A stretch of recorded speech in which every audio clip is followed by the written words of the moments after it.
Hi, this is Tracie Mars of the Remax Equity Group, and I'm going to take a few moments out of your day to kind of go over some things that have come up this week because it's been a crazy week, and maybe talk about a few other things that I get questions all the time. I get texts, emails, I get messaged on Facebook a lot because people have questions about what's going on, and they have somebody says, "Hey, contact Tracie; she might be able to help you," and that's always a tough line because I don't want to step on anyone's toes. I always say, look, no sugarcoating. I'm going to tell you exactly what things are going on. Don't tell me anybody who's part of it. I don't want to know. This is kind of what we see. So let's talk about that first. First, when you are thinking about buying a home, congratulations, you're pre-approved. Let's get you a home. Ask questions. I cannot stress this enough, guys. Ask questions. Before you hire a realtor, ask questions. Not sure which questions to ask? If you go into the learningtobuyahome.com website, there is a whole video and blogs and it talks about realtors and buyers agents, sellers agents, dual agents, and questions asked a realtor. And I will do a video on that this next week just to help you out. All right. First thing I can tell you, ask, how long have they been in business? How many homes have they sold? Nothing wrong about somebody when they first start off, but do you know everything about a job when you first start off? No. How do you learn? Mistakes, experience. Yeah, so something to think about. All right. When you are talking to a realtor and when you hire a realtor to help you buy a home, your realtor's question should be, hey, what are you looking for in a home? Have you talked to a realtor or a lender? Have you gotten pre-approved? And then we're going to call your lender and say, hey, they're telling me they're pre-approved. What are they looking for, loan type, closing costs, down payment? What information can the lender tell us?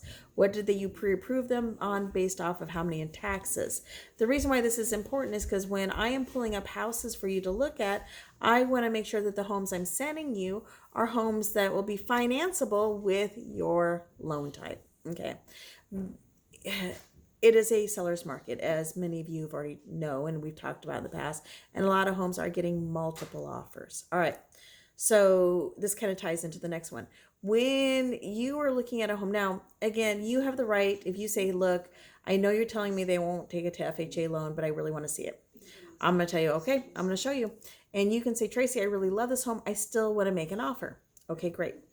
We will make the offer, even though they're telling us that the home is being sold as is, and I might be saying, hey guys, this home is being sold as is. It will not finance in its current condition. Now, this happened this morning, and there's people like, well, you can ask the sellers to do those repairs. Yes, you can. All right, so let's say you make an offer on the home. When you're making the offer on the home, you're not asking the sellers to do any repairs at that time. At that point, you're just getting them to accept your offer. We have a 10-day inspection period, which we've talked about in the past. And during that inspection period, after the home inspection, we're going to send in the inspection repair addendum saying, hey, Mr. and Mrs. Seller, these are the items we'd like you to fix. And the seller can come back and say, hey, we'll do all items and let's move forward to closing. Great, we just move forward to closing. Or they can say, we're not doing any items, buy it as is, or don't buy it at all. 3, we'll do items 1, 2, and 4, but not 3, 5, and 6. So they can pick and choose. Maybe they'll say, we'll just do one of these items, but we're not doing the rest. Or 4, they can come back and say, hey, we're not going to do any repairs, but we'll offer you this instead. Or they might say, hey, we'll do these 2 repair items, and can we offer you money off or closing costs or something instead? And then you have the right to say, hey, do you accept or do you decline? Okay. And if we can't come to an agreement, the deal dies. You get your earnest money back, but you don't get the money you paid out for the home inspection. And this all starts after you can get the offer accepted. So if you are making an offer on a home where the seller says they're not doing any repairs and they're looking at cash or conventional loans or rehab loans, and you're doing an FHA, they're not accepting your offer, guys. I'm not going to tell you that they're going to, because they're going to take one of the other offers they're going to get, because they've already told you that they're not going to do that. So again, this is why it's important for us to know what type of loan, so we can show you the right houses.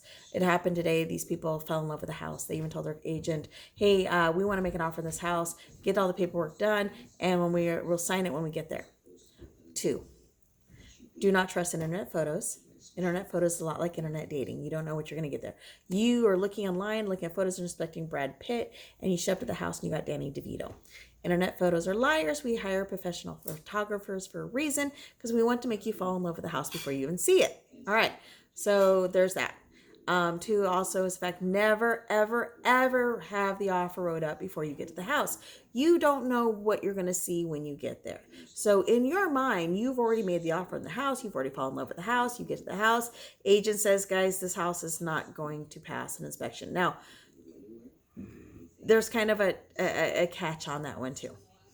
On the fact that in this particular case, that realtor should have already known that home wasn't going to be able to be financeable with FHA based off the photos provided in the listing, and should have already had this conversation with her clients prior to even showing them the home. That, hey, if you want to see it, I will show it to you, but they're already saying this is not going FHA and you're an FHA buyer.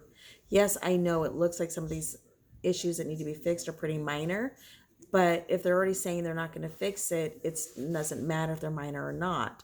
They're not doing them, okay? And no, you can't do them either. You don't want to put money into a house that what happens if it doesn't close? You don't get that money back out.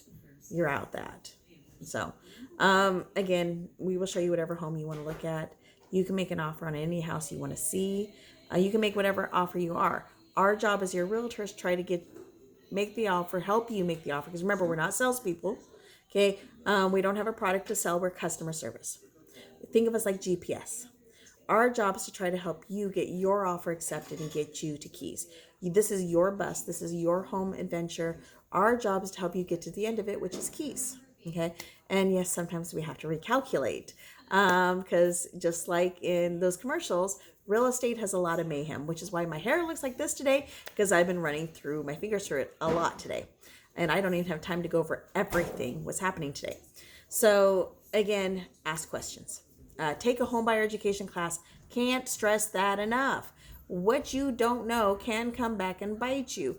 These people are very devastated. They love this home. They want to make an offer on this home, and now their agent's telling them it won't finance.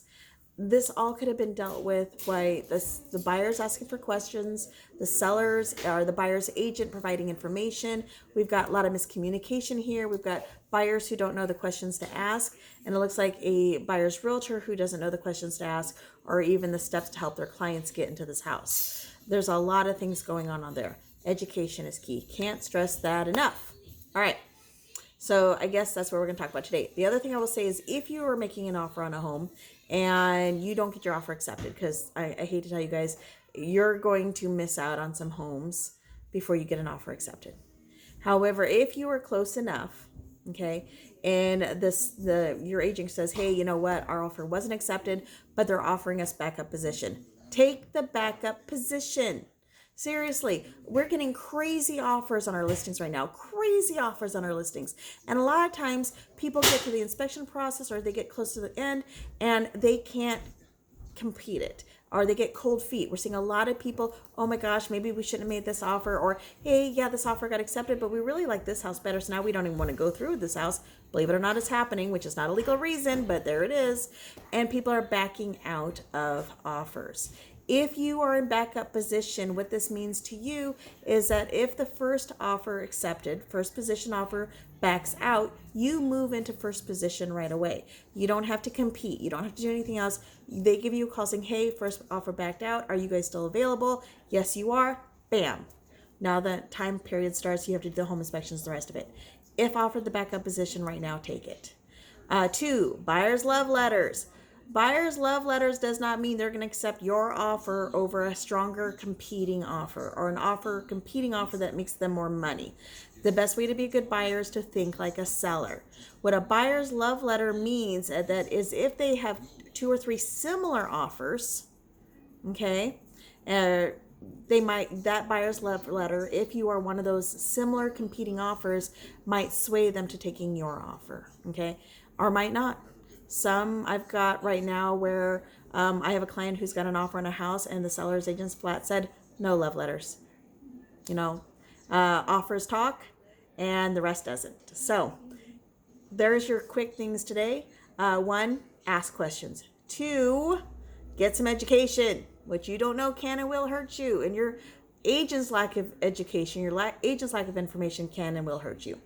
3, if offered a backup position, take the backup position. 4, buyer's love letter only works sometimes if you're a competing offer that is similar to the best offers. Okay. Hope that helps. If you got any questions, you know where to reach me, 360-903-3504, or you can go to learningtobuyahome.com and find more information there. Thank you.